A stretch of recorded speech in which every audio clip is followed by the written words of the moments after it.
মালকিন খুব সুন্দর দেখতে ছিলেন, কিন্তু চাকরদের সাথে কোনো কথা বলতেন না। আমি ওনাকে লুকিয়ে লুকিয়ে দেখতাম। একদিন উনি আমাকে ধরে ফেলেন আর জিজ্ঞেস করেন, তুমি আমাকে লুকিয়ে লুকিয়ে কেন দেখো? আমি তাকে সত্যি কথাই বলে দিই। আমি বলি যে আমার আপনাকে খুব ভালো লাগে।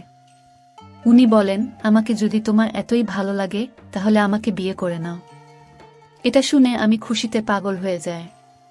তারপর মালকিন আমাকে একটা বড় ঘরে নিয়ে যায়। সেই ঘরের ভিতরে ঢুকে আমার গায়ের লোম খাড়া হয়ে যায়, কারণ ভিতরে তো বন্ধুরা, ভিডিওটি শুরু করার আগে আপনি যদি আমার এই ছোট্ট চ্যানেলটি নতুন দর্শক হয়ে থাকেন তাহলে চ্যানেলটি সাবস্ক্রাইব করে নেবেন। তো চলুন প্রথম থেকে শুরু করা যাক।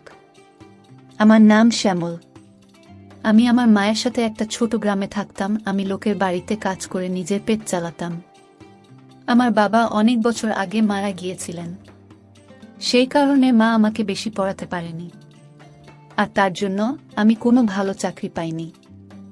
বাড়িতে আমরা মাত্র দুজন মানুষ ছিলাম, আমি আর আমার মা। আমি গ্রামের চৌধুরী বাড়িতে চাকরি করতাম। মা আমাকে অনেকবার বিয়ে করতে বলেছিল, কিন্তু এখন আমার বিয়ে করার কোনো ইচ্ছে নেই। আগে আমি একটা নিজের বাড়ি করতে চাই, তারপরে আমি বিয়ের ব্যাপারে ভাবতে চাই। আমি সেরকম ছেলে নয় যারা বড় হতে না হতেই বিয়ে করার জন্য ব্যস্ত হয়ে পড়ে। আমি মনে করি আগে আমার একটা মেয়ের দায়িত্ব নেওয়ার যোগ্য হয়ে ওঠা উচিত, তারপরেই বিয়ে করা উচিত। আর আমার এখন কারো দায়িত্ব নেওয়ার ক্ষমতা নেই। আমি যা রোজগার করি তাতে আমি শুধু আমার মায়ের দায়িত্ব নিতে পারবো। অন্য একটা মেয়ের দায়িত্ব নেওয়ার ক্ষমতা আমার এখনো হয়নি। তাই আমি মাকে আমার জন্য মেয়ে দেখতে বারণ করতাম। এতে মা একটু রেগে যেত, কিন্তু তারপর মা বুঝতে পারত যে আমি কেন তাকে বারণ করেছি। আমি অনেক বছর ধরে আমার গ্রামে কাজ করছি, কিন্তু চৌধুরীদের বাড়িতে কাজ করে আমি আমার পারিশ্রমিক ছাড়া আর কিছুই পেতাম না। ওদের থেকে অন্য কোনো সাহায্য পেতাম না। আমার পারিশ্রমিকের টাকাই তো আমার সংসার চলত। তাহলে আমি নতুন বাড়ি তৈরি করার টাকা কোথা থেকে পাব? মাঝে মাঝে মনে হতো আমার স্বপ্ন স্বপ্নই থেকে যাবে, সেটা কোনো দিনই সত্যি হবে না। চৌধুরীদের বাড়িতে অনেকগুলো কাজের লোক ছিল। তারা সবাই খুশি ছিল, কারণ তারা দুবেলা দুমুঠো খেতে পেত। এর থেকে বেশি তাদের কোনো চাহিদাই ছিল না। বড়লোকেদের এতে অনেক লাভ হতো। তারা গরিবদের দিয়ে কম টাকায় অনেক বড় বড় কাজ করাতে পারত, আর গরিব লোকেরা সেটা খুশি হয়ে করে দিত। এতে তাদের দোষ নেই। নিজেদের পেট চালানোর জন্য তাদের কিছু তো করতেই হবে। এমনিতেই গ্রামে গঞ্জে চাকরি বেশি নেই, আর থাকলেও একটা অশিক্ষিত লোককে চাকরি দেবে কেন? তাই তাদের কাছে একটাই উপায় ছিল যে বড়লোকদের বাড়িতে কম পয়সায় চাকরের কাজ করা, আর বড়লোকরা এটারই সুযোগ নিত। আমার বাবাও চৌধুরীদের বাড়িতে চাকরের কাজ করত। আমার বাবা মারা যাওয়ার পর সেই কাজটা আমি পেয়েছিলাম। আমি আর বাবা সারা জীবন ওদের হয়ে কাজ করে গেলাম, কিন্তু তার বদলে আমরা কি পেলাম? আমরা নিজেদের একটা ভালো বাড়ি বানাতে পারি না। আমার খুব ইচ্ছে করত এখান থেকে দূরে কোথাও চলে যেতে, কিন্তু মা আমাকে বারবার আটকে দিত। মা বলতো আমি অল্পতেই সন্তুষ্ট, আমার ছেলে আমার সাথে আছে, এতে আমি খুশি, আমার আর কিছু চাই না। মায়ের এই কথা শুনে আমি আর যেতে পারতাম না। তারপর একদিন এমন একটা ঘটনা ঘটল যেটাতে আমার সিদ্ধান্ত নেওয়া আরও সহজ হয়ে উঠল। একদিন আমার মায়ের খুব শরীর খারাপ হয়। আমি তাকে ডাক্তারের কাছে নিয়ে যাই। ডাক্তারবাবু কিছু ওষুধ লিখে দেন। সেই ওষুধগুলো কিনতে গিয়ে আমি দেখি সেগুলো খুব দামি ওষুধ, আর আমার কাছে অত টাকাও নেই। আমি চৌধুরী বাবুর কাছে গিয়ে বললাম, আমার এখনই কিছু টাকার দরকার, আমার মা খুব অসুস্থ, তার জন্য ওষুধ কিনতে হবে। চৌধুরীবাবু টাকা দিতে রাজি হন না। তিনি বলেন, তোমার মায়ের তো অনেক বয়স হয়েছে, তিনি আর বেশি দিন বাঁচবেন না, তার পিছনে খরচা করে কি লাভ? তাকে শান্তিতে যেতে দাও। আমি ভাবি, কেউ এভাবে কারোর মৃত্যু কামনা কি করে করতে পারে? আমি তারপর আমার এক বন্ধুর থেকে টাকা ধার নিয়ে মায়ের জন্য ওষুধ কিনে আনি, আর মা চটপট সেরে ওঠে। তারপর আমি ঠিক করি যে আমি আর চৌধুরীদের বাড়িতে কাজ করব না, আর এমনিতেও আমার বন্ধু টাকা আমাকে ফেরত দিতে হবে। তাই আমি শহরে যাবার সিদ্ধান্ত নিই। মা এতে খুশি ছিল না, কিন্তু আমার অনেক বোঝানোর পর মা রাজি হয়। মা আমাকে একটা শর্তেই শহরে যেতে দিতে রাজি হয়। মা বলে যে আমার বন্ধু ধারের টাকা শোধ হয়ে যাবে, তখনই আমাকে গ্রামে ফিরে আসতে হবে। তখন আমি মাকে হ্যাঁ বলে দিই, কিন্তু আমি আর গ্রামে ফিরে আসব কি না সেটা ভবিষ্যতের উপর নির্ভর করছে। কিন্তু সেই মুহূর্তে মায়ের কথা মেনে নেওয়া ছাড়া আমার কোনো উপায় ছিল না। শহরে আমার এক বন্ধু থাকে, তার সাথে আমার কিছু মাস আগেই দেখা হয়েছিল, আর সে আমাকে তার ঠিকানা দিয়েছিল। সেই ঠিকানাটা এখনো আমার কাছে রাখা আছে। আমি ঠিক করি যে শহরে গিয়ে আমি তার কাছে উঠব। মায়ের খুব মন খারাপ হয়েছিল, কিন্তু আমি কি করব, আমাকে গ্রামের বাইরে যেতেই হবে। এই গ্রামে পড়ে থাকলে চৌধুরীরা এভাবে কম টাকায় আমাদেরকে খাটাবে, আর আমরা তাদের হাতের পুতুল হয়ে থাকব। গ্রামে আমাদের যে সব আত্মীয় স্বজনরা ছিল তাদেরকে আমি বলে যাই যে আমার অনুপস্থিতিতে তারা যেন মাকে দেখে রাখে।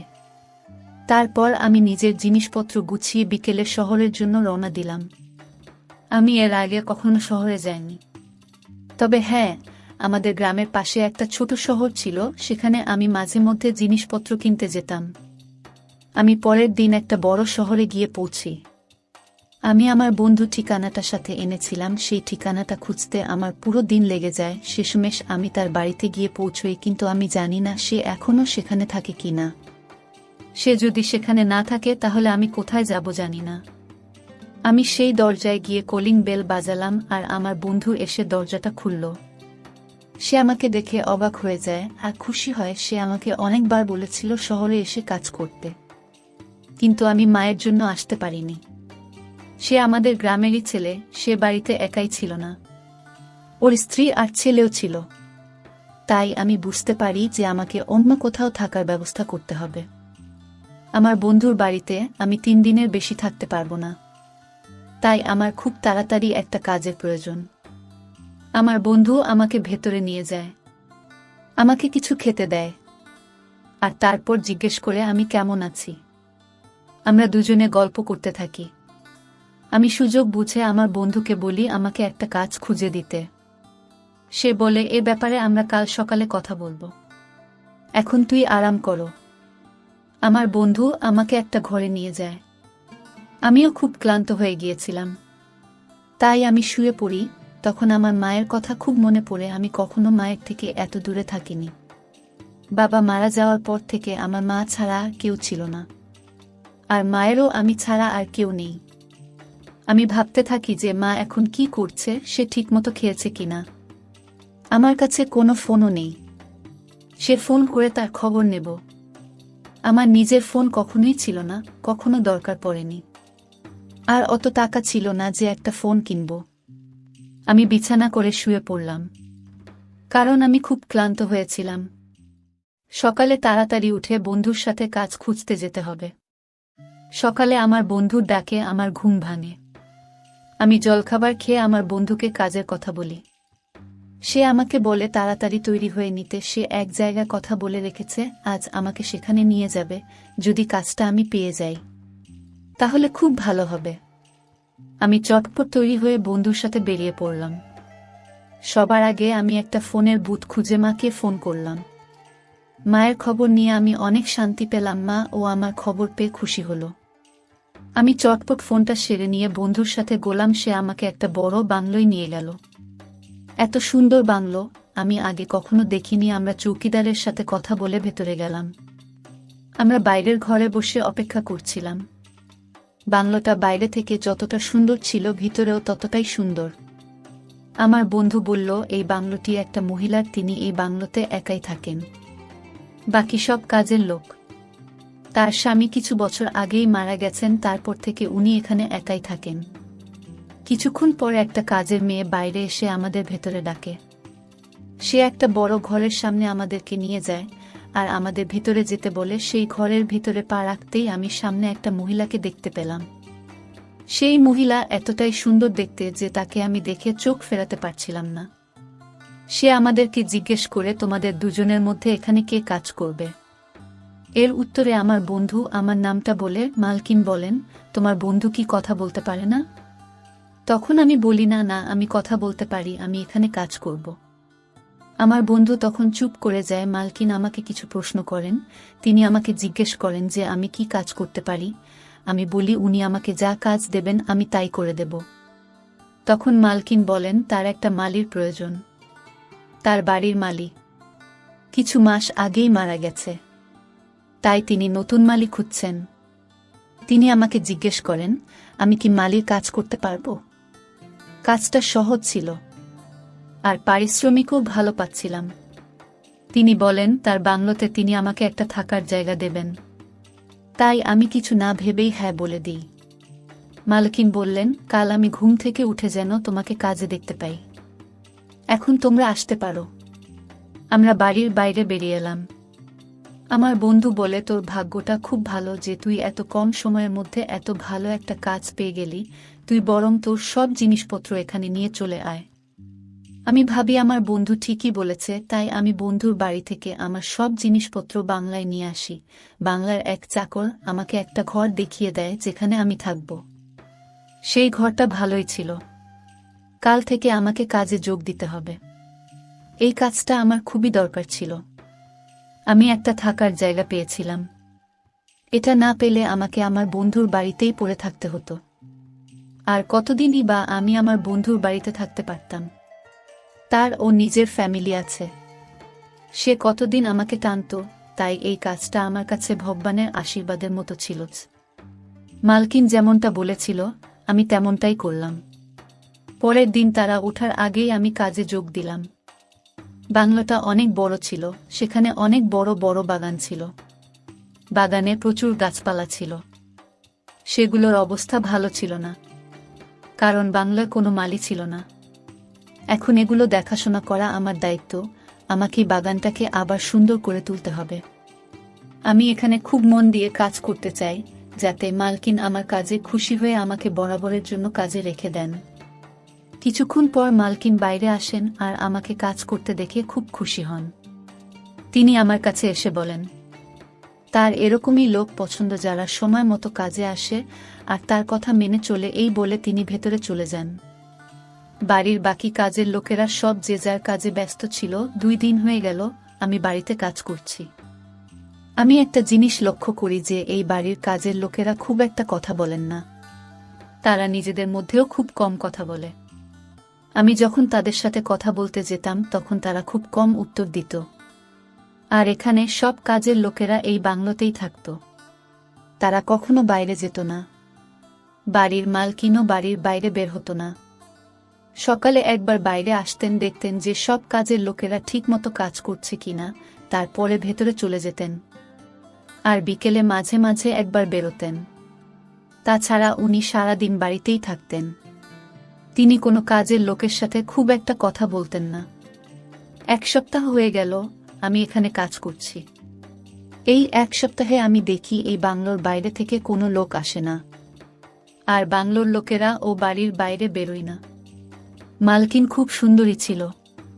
তিনি যখনই বাইরে আসতেন তখনই আমি তাকে দেখতে ব্যস্ত হয়ে পড়তাম। আমার কাজে মন থাকত না। আমি মালকিনের দিকেই তাকিয়ে থাকতাম। বিকেলে যখন উনি বাইরে আসতেন তখন আমি গাছের আড়াল থেকে ওনাকে লুকিয়ে লুকিয়ে দেখতাম। মেয়েদেরকে লুকিয়ে লুকিয়ে দেখা আমার অভ্যেস ছিল না। মা আমাকে এমন শিক্ষা দেয়নি। কিন্তু জানি না মালকিনের মধ্যে এমন কি ছিল যে আমি নিজেকে সামলাতে পারতাম না। যতদিন যায় ততই আমার ওনাকে ভালো লাগতে শুরু করে। একদিন বিকেলে মালকের বাইরে এসে বসেছিলেন। আমি গাছের আড়াল থেকে ওনাকে দেখছিলাম। হঠাৎ উনি নিজের জায়গা থেকে উঠে আমার দিকে আসতে লাগলেন। আমি ভাবলাম হয়তো কোনো কাজের কথা বলবেন। উনি আমার কাছে এসে বলেন, তুমি আমাকে রোজ লুকিয়ে লুকিয়ে কেন দেখো? এটা শুনে আমার ভয়ে হাত পা ঠান্ডা হয়ে যায়। আমার ভয় হয় উনি যদি আমাকে কাজ থেকে তাড়িয়ে দেন। আমার নিজের উপর খুব রাগ হয়। ভাবি কি দরকার ছিল এসব করার। আমি তো লজ্জায় মাথা নিচু করে দাঁড়িয়ে রইলাম। উনি আমাকে আবার সেই একই প্রশ্ন করেন। তখন আমি বুঝতে পারি যে আজ আমার বাঁচার কোনো রাস্তা নেই। আমার মনে হয় আমি যদি সত্যি কথা বলি তাহলে আমার শাস্তি কম হতে পারে। আমি মালকিনকে বলি কেবলই আমার আপনাকে খুব ভালো লাগে, আর তাই আমি আপনাকে লুকিয়ে লুকিয়ে দেখি। এর জবাবে মালকিন যা বললেন সেটা আমি কখনোই আশা করিনি। তিনি বলেন, তোমার যখন আমাকে এতটাই ভালো লাগে তাহলে আমাকে বিয়ে করে নাও। প্রথমে আমার মনে হয় উনি হয়তো আমার সাথে মজা করছেন, কিন্তু তারপর উনি আবার জিজ্ঞেস করেন, তুমি কি আমাকে বিয়ে করবে? তখন আমি কিছু না ভেবেই হ্যাঁ বলে দিই। তখনও আমার বিশ্বাসই হচ্ছিল না যে সত্যিই এমনটা হতে পারে। মালকিন আমার জবাবে খুশি হয়ে ভিতরে চলে যান। যাবার আগে উনি বলে যান যে উনি আমাকে বিয়ে করতে প্রস্তুত। আমার এখনো বিশ্বাস হচ্ছিল না যে এমনটা হতে পারে। সবটা কেমন স্বপ্নের মতো লাগছিল। আমার মনে হলো বিয়ে করার আগে আমার মায়ের অনুমতি নেওয়া দরকার, কিন্তু তারপরে ভাবলাম যদি মায়ের বিয়েতে রাজি না হয় তখন কি হবে। শেষমেশ আমি ঠিক করলাম যে আগে আমি মালকিনকে বিয়ে করি এবং তারপরে মাকে জানাবো। তখন মা ঠিক মেনে নেবে। আনন্দে আমার সারা রাত ঘুম আসে না। কোথায় আমি আর কোথায় মালকিন? আমি একজন গরিব মালি আর উনি কত সম্পত্তির মালিক। উনি দেখতেও কত সুন্দর। ওনাকে তো যে কেউ বিয়ে করতে চাইবে, এই বিষয়ে আমারও তখন ভাবা উচিত ছিল, কিন্তু আমি ভাবি না। পরের দিন সকালে মালকিন বাগানে এসে আমাকে আবার একই প্রশ্ন জিজ্ঞেস করে, আমি আপনাকে বিয়ে করতে প্রস্তুত কিনা? আমি মাথা নাড়ি। তখন তিনি আমাকে উনার সাথে যেতে বলেন। আমি ভাবলাম আজই হয়তো আমাদের বিয়ে হয়ে যাবে, কিন্তু তিনি আমাকে বিয়ের মণ্ডপে নিয়ে যাওয়ার বদলে একটা কারাগারে নিয়ে যান। সেই কারাগারের ভেতরে পা রাখতেই আমার বুক কেঁপে ওঠে, কারণ ভেতরে আমার মতো আরও অনেক কম বয়সী ছেলে ছিল। খুব হালকা আলো ছিল। আমি মালকিনকে জিজ্ঞেস করি, তিনি আমাকে এখানে কেন নিয়ে এলেন? মালকিন আমার প্রশ্নের কোনো উত্তরই দেন না। তিনি আমাকে অপেক্ষা করতে বলে সেখান থেকে চলে যান, আর আমি কারাগারের ভেতরেই রয়ে যাই। তখন আমার মনে হয় যে মালকিনকে বিয়ে করতে চেয়ে আমি অনেক বড় ভুল করে ফেলেছি। তারপর মনে হয় হয়তো মালকিন আমার পরীক্ষা নিচ্ছেন। এই ভেবে আমি কারাগারে এক কোণায় গিয়ে বসে পড়লাম। কিছুক্ষণ পর একটা চাকর এসে আমাকে খাবার দিয়ে যায়। আমি তাকে জিজ্ঞেস করি যে মালকিন কোথায়, কিন্তু সে আমার প্রশ্নের কোনো উত্তর না দিয়েই চলে যায়। আমার খুব খিদেও পেয়েছিল, তাই আমি চটপট খেয়ে নিলাম। আমি বুঝতে পারি যে খাবার না খেলে চলবে না। খাবারের উপর রাগ করে কোনো সমস্যার সমাধান হবে না। এইভাবে বেশ কিছুদিন আমি কারাগারে কাটাই। ঠিক কতদিন আমি এখানে বন্দি দিয়েছি আমার নিজের হিসেব নেই। শুধু সকালে একবার, বিকেলে একবার একটা চাকর এসে আমাকে খাবার দিয়ে যায়। মালকিন আর এদিকে আসেন না। আমি কারাগারের এপাশ ওপাশ ঘুরে দেখছিলাম, কিন্তু এখান থেকে বাইরে বেরোনোর কোনো রাস্তাই নেই। একদিন সকালে চাকর আমাকে খাবার দিতে আসে, তার সাথে মালকিনও আসেন। উনাকে দেখে আমি একটু নিশ্চিন্ত হই। আমার মনে হয় এবার হয়তো আমার পরীক্ষা শেষ হয়ে গেছে, তাই উনি আমাকে নিতে এসেছেন। মালকিন বলেন যে কাল তার সাথে আমার বিয়ে, আর উনি এটা বলতেই এখানে এসেছেন। কাল বিকেলে উনি আমাকে নিয়ে যাবেন। কিন্তু একটা প্রশ্ন আমার মাথায় ঘুরপাক খাচ্ছিল। শেষমেশ আমি সাহস করে মালকিনকে প্রশ্নটা করেই ফেলি যে তিনি আমাকে এতদিন এই কারাগারে কেন রেখেছিলেন, আর এখানে বাকি যে সব ছেলেরা আছে তারা কারা? মালকিন যেতে যেতে দাঁড়িয়ে যান। উনি আমার দিকে তাকিয়ে বললেন, সেটা অনেক বড় গল্প, এখন আমার কাছে অত সময় নেই, কিন্তু আমি জেদ ধরি যে আমি এটা জানতে চাই। আমার প্রশ্নের উত্তর না দিলে আমি বিয়ে করব না। মালকিন তখন আমার সামনে একটা চেয়ারে বসে পড়েন। তিনি বলেন, চলো তোমার শেষ ইচ্ছা পূরণ করে দিই। এই বলে উনি আমাকে ওনার গল্প বলতে শুরু করেন। আজ থেকে কিছু বছর আগে আমার বিয়ে হয়েছিল। সে এই বাড়ির মালিক ছিল। আমরা একে অপরকে খুব ভালোবাসতাম। আমাদের অনেক দিনের প্রেম ছিল, কিন্তু সে বিয়ে করতে চাইছিল না। আমি বুঝতে পারছিলাম না যে সে এমনটা কেন করছে। একদিন আমি তাকে বলি যে সে যদি আমাকে বিয়ে না করে তাহলে আমি আত্মহত্যা করব। তাকে আমি আত্মহত্যার ভয় দেখিয়ে বিয়েতে রাজি করাই আমাদের বিয়ে হয়ে যায়। কিন্তু বিয়ের প্রথম রাতেই আমার স্বামী আমাকে ছেড়ে চলে যায়। তারপরে আমি জানতে পারি যে তার কোনো একটা বড় অসুখ ছিল, যে কারণে সে আমাকে বিয়ে করতে চায়নি। তিনি আমার নামে সব সম্পত্তি লিখে দিয়ে যান যাতে ভবিষ্যতে আমার কোনো কিছুর অভাব না হয়। কিন্তু আমি ওনাকে ছাড়া কি করে থাকবো? ওনাকে ছাড়া আমার জীবন অসম্পূর্ণ। আমি ঠিক করি যে আমাকে যে করেই হোক ওনাকে ফিরিয়ে আনতে হবে। আর তাই আমি এটা সাধু বাবার কাছে যাই। সাধু বাবা আমাকে একটা উপায় বলেন, কিন্তু সেটা খুব ভয়ানক। তিনি আমাকে বলেন আমাকে 10 জন ছেলেকে বিয়ে করতে হবে, আর বিয়ের প্রথম রাতেই তাদেরকে আমার একটা কারাগারে বন্দি করে ফেলতে হবে। এরকমটা আমি যদি 10 জনের সাথে করতে পারি তবে আমি আমার স্বামীকে ফিরে পাবো। এখনো পর্যন্ত আমি 9 জনকে বন্দি করেছি, তুমি হচ্ছ 10 নম্বর। তোমাকে বিয়ে করে বন্দি করতে পারলেই আমার কাজ সম্পূর্ণ হবে, আর আমি আমার স্বামীকে ফেরত পাবো। মালকিনের কথা শুনে আমার খুব ভয় হয়, আজকালকার দিনে কেউ এসব কুসংস্কারে বিশ্বাস করে নাকি। আমার মনে হলো যে মালকিন মানসিকভাবে সুস্থ নন, ওনার মানসিক চিকিৎসা দরকার। নিজের স্বামীকে হারিয়ে উন্মাদ হয়ে গেছেন। আমি বুঝতে পারি যে এখানে বাকি ছেলেগুলো মতন আমার অবস্থা হবে। মালকিন চেয়ার থেকে উঠে বাইরে চলে যান, আর যাবার আগে আমাকে বলে যান যে কাল বিকেলে তৈরি থাকতে তিনি আমাকে নিতে আসবেন। এই বলে তিনি চলে যান। আমি কি করব কিছুই বুঝতে পারছিলাম না। আমার অপেক্ষা করা ছাড়া আর কোনো উপায় নেই। কাল বিকেলে যখন আমি কারাগার থেকে ছাড়া পাবো তখনই আমি কিছু করতে পারবো। এখন আমার পক্ষে কিছু করা সম্ভব নয়। অপেক্ষা করতে করতে শেষমেশ বিকেল হয়। একটা চাকর এসে সে কারাগারের দরজা খুলে আমাকে বাইরে আসতে বলে। আমি বাইরে বেরিয়ে আসি। সেই চাকরটা আমাকে তার সাথে নিয়ে যায়। সে একটা বড় ঘরে আমাকে নিয়ে যায়। সেই ঘরের ভিতরে ঢুকে আমি দেখি মালকিন সামনেই বসে আছেন। আমাকে দেখে তিনি উঠে আসেন। উনি বলেন, খাটের পাশের পোশাক রাখা আছে, তুমি তাড়াতাড়ি তৈরি হয়ে নাও। কিছুক্ষণ পরেই আমাদের বিয়ে। আমি দেখি খাটে একটা স্যুট রাখা আছে, সেটা বিয়ের শেরওয়ানি। মালকিন ঘর থেকে বেরিয়ে যান। আমি ঘরের আশেপাশে দেখি কোনো বেরোনোর রাস্তা আছে কিনা, কোথাও কোনো জানালা বা কিছু আছে কিনা, কিন্তু আমি কিছুই খুঁজে পেলাম না। আর দরজাটাও মালকিন বাইরে থেকে বন্ধ করে দিয়ে গেছেন। তাই আমার এখান থেকে পালানোর কোনো রাস্তা নেই। আমি শেরওয়ানিটা নিয়ে বাথরুমে চলে গেলাম। কিছুক্ষণ পর আমি তৈরি হয়ে বাইরে এলাম। আমি আয়নার সামনে দাঁড়িয়ে নিজেকে দেখতে লাগলাম। আর যদি আমার সত্যি সত্যি বিয়ে হতো তাহলে আমার মা আমাকে এই পোশাকে দেখে খুব খুশি হতো। কিন্তু কে জানে মা আমাকে আর কোনো দিন দেখতে পাবে কিনা। কিছুক্ষণ পর আমি দরজা খোলার আওয়াজ পাই। পেছন ফিরে দেখি মালকিন বউয়ের সাজে দাঁড়িয়ে আছেন। তিনি আমাকে বলেন, পণ্ডিতজি এসেছেন, তুমি আমার সাথে চলো। আমি মালকিনের সাথে একটা বড় হলে গিয়ে পৌঁছালাম। সেখানে আমার বিয়ের সব আয়োজন করা হয়েছে। পণ্ডিতমশাই বসেছিলেন। সেখানে পণ্ডিতমশাই আর 3 জন চাকর ছাড়া আর কেউ ছিল না। আমাদের বিবাহ শুরু হয়ে যায়, কিন্তু বিবাহ সম্পূর্ণ হওয়ার আগেই কেউ একজন এসে এসব থামিয়ে দেয়। তাকে দেখে আমার মালকিনের চেহারার রং পাল্টে যায়। আমার মুখে হাসি ফুটে ওঠে, কারণ যে এসেছে আমাদের বিবাহ আটকাতে সে আর কেউ নয়, সে আমার বন্ধু, যে তার সাথে পুলিশ নিয়ে এসেছে। আমার বন্ধু পুলিশকে বলেছে কিভাবে এই মহিলা গরিব ছেলেদেরকে বিয়ে করে আর তাদেরকে বন্দি করে রাখে। পুলিশ এসে ওখানে যারা উপস্থিত ছিল সবাইকে গ্রেফতার করে আমি পুলিশকে বাংলোর গোপন কারাগারে নিয়ে যায়, যেখানে বাকি সব ছেলেরা বন্দি আছে। পুলিশ সেখানে গিয়ে সেই সব ছেলেদেরকে উদ্ধার করে।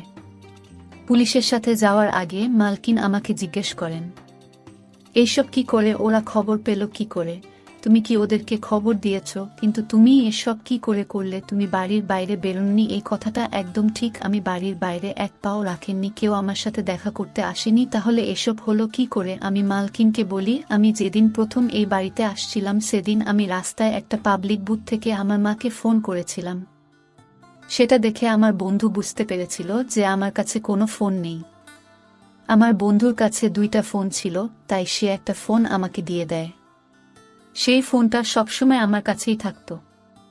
আপনি যখন আমাকে কারাগারে নিয়ে বন্ধ করে দিয়েছিলেন তখন আমি কাউকে ফোন করিনি, কারণ আমি জানতাম যে তখন ফোন করলে কোনো লাভ হবে না। পুলিশ যদি তখনই বাড়িতে আসতো তাহলে আমাদের কাউকেই খুঁজে পেত না, কারণ তখন আমরা কারাগারে ছিলাম। তাই আমি সঠিক সময়ের অপেক্ষায় বসেছিলাম। আপনি যখন আমাকে কারাগার থেকে বের করে আনলেন বিয়ে করার জন্য, তখন আমি সুযোগ বুঝেই আমার বন্ধুকে ফোন করে তাকে সব কথা জানিয়ে দিই। আমি তাকে বলেছিলাম এখানে পুলিশ নিয়ে আসতে গরিব অসহায় ছেলেদের ঠকিয়ে বিয়ে করে তাদেরকে বন্দি করে রাখার জন্য মালকিনে সাজা হয়। তারপর এটাও জানা যায় যে নিজের স্বামীকে হারিয়ে তিনি মানসিক রোগী হয়ে উঠেছিলেন। আদালত বলেন যে ওনাকে শাস্তি দেওয়ার সাথে সাথে উনার চিকিৎসাও করা হবে। ওনাকে ধরিয়ে দেওয়ার জন্য সরকার আমাকে পুরস্কার দেন। তো বন্ধুরা, গল্পটি এখানেই শেষ করছি। যদি গল্পটি আপনাদের ভালো লাগে তাহলে ভিডিওটিতে একটা লাইক করে চ্যানেলটি সাবস্ক্রাইব করে আমাদের সাথে থাকবেন। দেখা হচ্ছে নতুন কোনো ভিডিওতে, ততক্ষণ ভালো থাকবেন।